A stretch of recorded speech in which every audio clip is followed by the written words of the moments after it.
ان کی دوستی کا یہ رشتہ 20 جولائی 1895 کو شادی کے رشتے میں تبدیل ہو گیا اور ماریا اب کیوری بن گئیں۔ سائنس کی دنیا میں تکنیکی ایجادات کو بالعموم نظری موضوعات کے مقابلے میں کم قدر و قیمت حاصل ہوتی ہے، لیکن حقیقت یہ ہے کہ نظری میدان میں پیش رفت بڑی حد تک تکنیکی ایجادات کے سہارے ہی ممکن ہو سکی ہے۔ چنانچہ ماریا بھی اپنے تحقیقی نتائج حاصل کرنے کے لیے ایک ایسی ہی تکنیکی ایجاد ویکیوم پمپ کی احسان مند ہیں۔ ویکیوم پمپ کی مدد سے تجربے کی بدولت کیتھوڈ شعاع کی ماہیت کا پتہ چل پایا اور ایٹم کے ذرات، جنہیں الیکٹران کا نام دیا گیا، دریافت ہوئے۔ الیکٹران باہم پیوست ہو کر آخر کیوں کر ایٹم کی صورت اختیار کرتے ہیں؟ تجربے اور جستجو کی اسی راہ پر چل کر ولہلم رونٹجن نے ایکس رے کی دریافت کی اور اپنی بیوی کے ہاتھ کی اندھیرے میں ایسی تصویر کھینچی جس میں صرف ہڈیاں اور انگلی کی انگوٹھی نظر آتی تھی۔ سائنس کی دنیا میں اس تصویر کا مقام مونالیزا کی تصویر سے کم اہم نہیں۔ طبیعیاتی تحقیق کے میدان میں یہ وہ دور تھا جب شعاعوں کی ماہیت کو سمجھنے کی کوشش سائنسدانوں کا مرغوب مشغلہ تھا۔ ماریا نے بھی اسی میدان میں مزید تحقیق کرنے کا ارادہ کیا۔ میاں بیوی نے تابکاری کے اس نئے عنصر کی مناسب مقدار حاصل کرنے کے کام کو روایتی ڈھنگ سے کرنے کا فیصلہ کیا۔ انہوں نے بوہیمیا کی کانوں سے یورینیم کی چھنی ہوئی کئی ٹن راکھ حاصل کی اور اس میں سے نئے مادے کے علیحدہ کرنے کا صبر آزما کام شروع کیا۔ اپنے اس کام میں دھن کے پکے یہ دونوں سائنسدان 4 برس تک لگے رہے۔ اسی دوران ماریا کی بڑی بیٹی ایرین پیدا ہوئی۔ اپنے تجرباتی کام کو یہ دونوں سائنسداں اپنے مکان کے صحن میں ایک شیڈ کے نیچے کرتے تھے، اور یہ شیڈ اتنا خراب تھا کہ اس میں سے پانی ٹپکتا رہتا تھا۔ ماریا بالٹی بھر بھر کر راکھ لاتی اور اسے بڑے پتیلے میں پکاتی تھیں۔ پیرے کیوری حاصل شدہ فضلے پر تجربہ کرتے۔ چھت میں دودھ کش دھواں دان نہ ہونے کی وجہ سے پکاتے وقت نکلنے والی گیس ان کے جسم میں داخل ہو رہی تھی۔ لیکن دونوں اس کے مضر اثرات سے بے خبر تھے۔ اس گیس کے ذریعے سے ان کے جسم میں داخل ہونے والی ریڈیو ایکٹیویٹی بڑی حد تک آگے چل کر پیرے کیوری، مادام کیوری اور ان کی بڑی بیٹی ایرین کی موت کا سبب بنی۔ دوسرے لفظوں میں یہ تینوں افراد سائنسی تحقیق کے شہید کہے جا سکتے ہیں۔ انہوں نے اپنے تجربات کے نتائج ایک ڈائری میں لکھے ہیں، لیکن بہر شوق مشکل کے ان ایام کے بارے میں مادام کیوری لکھتی ہیں کہ بے سر و سامانی کا یہ دور ان کی زندگی کا سب سے خوشیوں بھرا دور تھا۔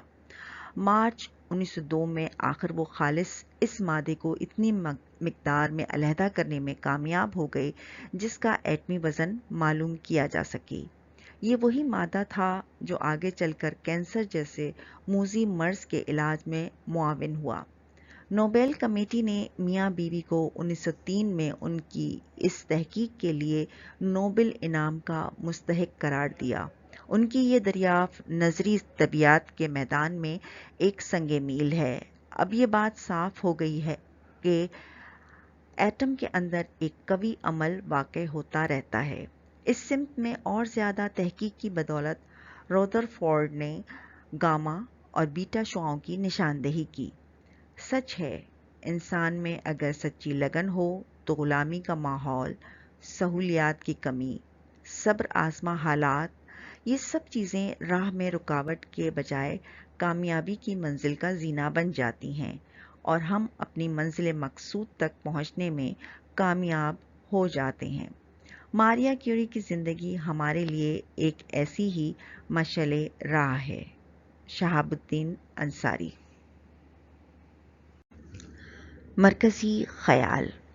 مصنف شہاب الدین انصاری نے اس سبق میں بتایا ہے کہ انسان کی سچی لگن، برداشت اور دھن کا پکا ہونا اس کے مقصد کے حصول میں کامیاب بناتا ہے، جس سے اسے زندگی میں اور مرنے کے بعد بھی اعلیٰ مقام ملتا ہے۔ محاورات، معانی اور جملے۔ ہمت جواب دینا یعنی طاقت یا ارادہ ٹوٹنا۔ مسلسل بیماری کی وجہ سے اب میری ہمت جواب دے رہی ہے۔ بار اٹھانا، وزن یا ذمہ داری اٹھانا۔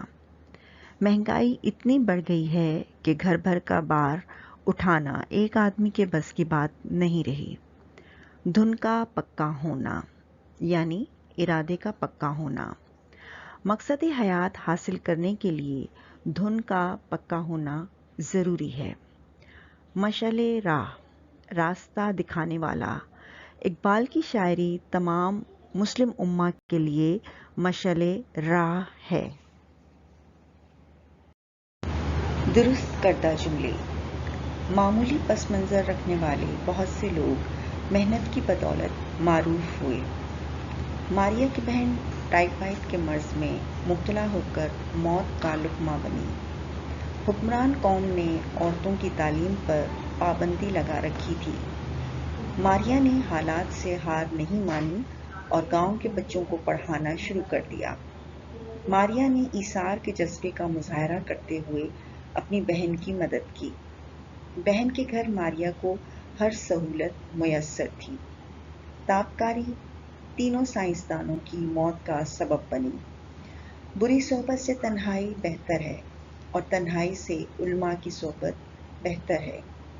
ادب بہترین کمال اور صدقہ بہترین عبادت ہے۔ منشیات کا پہلا حملہ دماغ پر ہوتا ہے، پھر جسم کی حالت بد سے بدتر ہوتی جاتی ہے۔